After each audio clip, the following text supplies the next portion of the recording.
Selamat pagi Bapak Ibu, Saudara-saudari yang saya kasihi di dalam Kristus Yesus.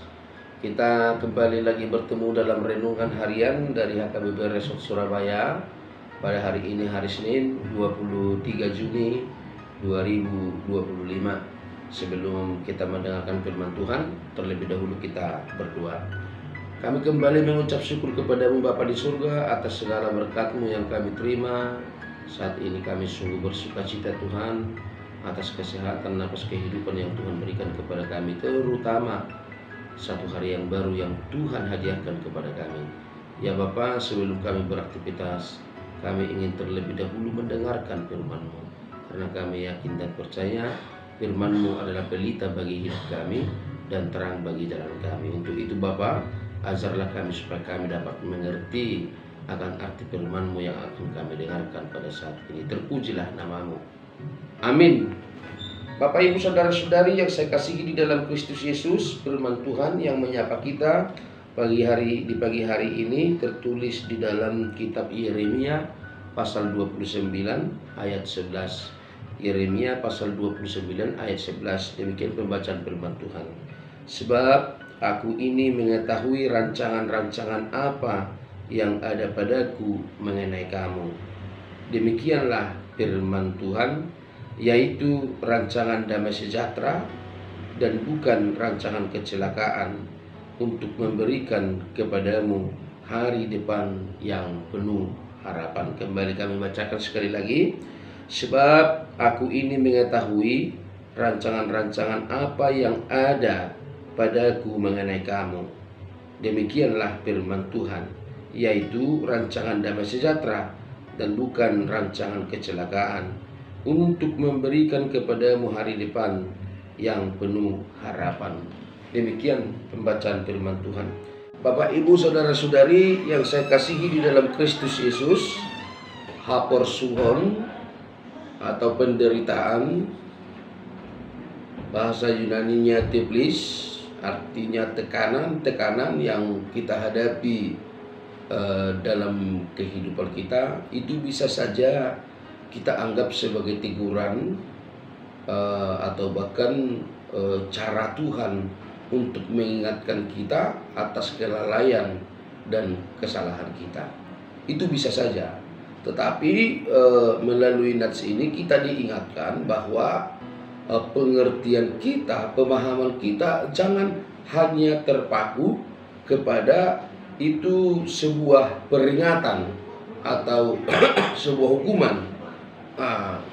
Tidak hanya terpaku ke situ, tetapi yang lebih daripada itu adalah bagaimana tujuan akhir atau rancangan akhir daripada Tuhan tentang hidup kita. Itu adalah rancangan damai sejahtera. Artinya melalui pergumulan, melalui penderitaan, tiplis tadi, tekanan tadi, melalui itu kita diproses untuk menuju rancangan masa depan yang sejahtera, rancangan sejahtera. Artinya Bapak Ibu Saudara-saudari, rancangan Tuhan atas hidup kita itu tidak pernah gagal. Rancangan Tuhan Tuhan atas hidup kita itu tidak pernah gagal. Walaupun prosesnya harus panjang, proses panjang harus kita jalani, pemurnian dulu melalui penderitaan atau tekanan-tekanan, tetapi pada akhirnya rancangan Tuhan itu adalah rancangan kebahagiaan atau damai sejahtera yang dirancangkan kepada kita. Untuk itu di Yeremia 29 ayat 12 dikatakan, dan apabila kamu berseru dan datang untuk berdoa kepadaku, maka aku akan mendengarkan kamu. Artinya Bapak Ibu Saudara-saudari, melalui pergumulan tadi, melalui penderitaan tadi, tiplis tekanan tadi, kita dihimbau untuk sadar diri.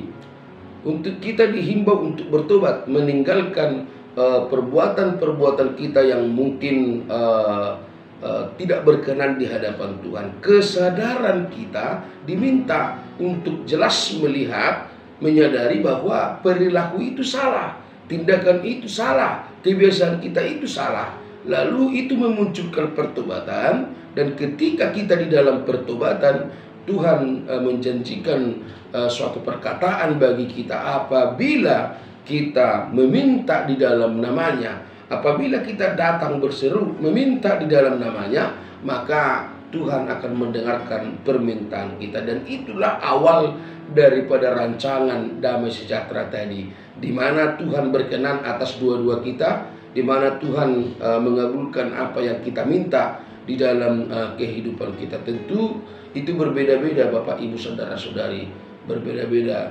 Kita tidak semua meminta kebahagiaan dalam sisi materi, tidak semua meminta kesehatan, tidak semua meminta jabatan, ya ada saja banyak permintaan kita yang kita urutkan, dan bahkan banyak sekali kepada Tuhan. Itu adalah janji Tuhan. Ketika kita meminta kepadanya, Tuhan akan berikan. Tetapi sebelum itu kita harus melewati, kita harus menyadari bahwa kesalahan-kesalahan tidak boleh dilakukan lagi, dan kesadaran itu menuju kepada pertobatan. Dan di akhir, di dalam pertobatan, proses ini akan mulai berjalan, akan mulai terlihat. Itu adalah janji Bapak Ibu Saudara-saudari. Jadi untuk itu, Amang dan Inang, nas ini mengajak kita, melalui nas ini kita diajak untuk fokus kepada rancangan damai sejahtera yang diberikan oleh Tuhan kepada kita. Bagaimana ini supaya menjadi milik kita? Artinya itu yang harus kita lakukan di dalam kehidupan kita, mempercayai firman Tuhan, ya, bergumul dengan firman Tuhan, melakukan perbuatan-perbuatan kehendak Tuhan di dalam hidup kita, dan mencoba untuk menjaga diri supaya tidak berlaku lagi, atau supaya tidak jatuh lagi ke dalam perbuatan dosa. Karena Bapak Ibu Saudara-saudari, seringkali kita diingatkan bahwa dosa itu selalu berjalan beriringan dengan penderitaan. Dosa itu selalu berjalan beriringan dengan penderitaan. Ibaratnya tidak mungkin ketika orang tua sudah membenci, hilang kepercayaan, hilang kasih kepada anaknya, tidak mungkin lagi orang tua mau mendengarkan apa keluhan, dan bahkan tidak mungkin lagi mau memberikan apa yang diminta oleh anaknya. Karena si anak tadi sudah melanggar perintah orang tua, dan bahkan menunjukkan bahwa dia seolah-olah tidak ada lagi hubungan orang tua dan anak. Demikian juga dengan Tuhan Bapak Ibu Saudara-saudari.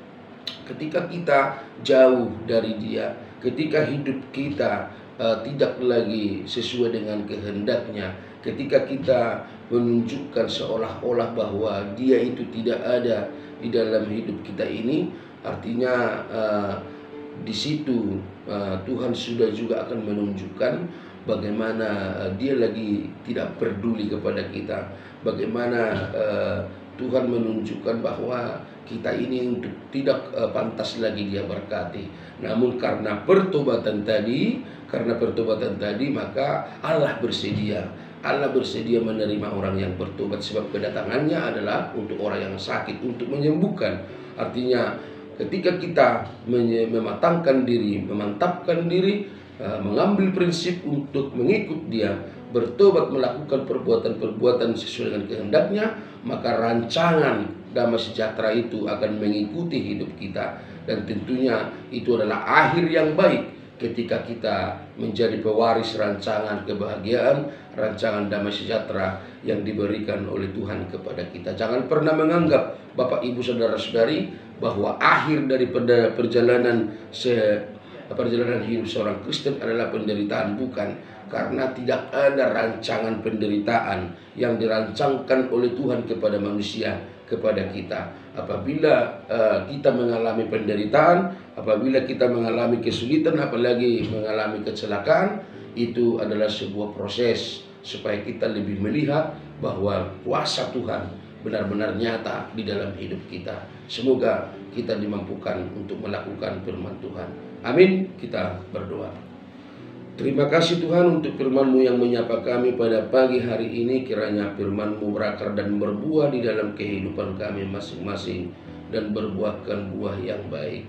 Ya Bapa, kami serahkan hidup kami dalam satu hari ini, kemanapun kami melangkah beraktivitas, Tuhan jagai kami, jauhkan kami daripada mara bahaya, berikan kami Tuhan hikmah, kesehatan, dan tentu hati yang tenang, supaya setiap tindakan-tindakan kami akan menjadi proses untuk mencapai sebuah rancangan damai sejahtera yang Tuhan siapkan kepada kami masing-masing.